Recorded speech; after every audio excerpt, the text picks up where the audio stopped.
How to change your key fob battery. Presented by Keyless Entry Remote Incorporated. Step 1. Push the silver button to release the inner key. Step 2.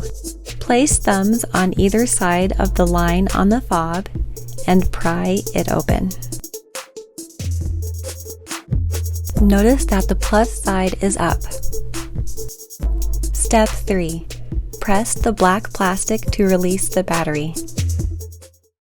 Now put it back together with the new battery.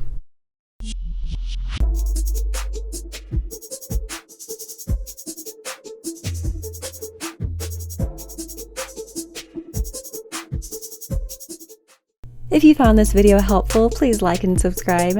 That way, next time you need a new key fob, you'll know where to go. Keyless Entry Remote Incorporated, we're here for you.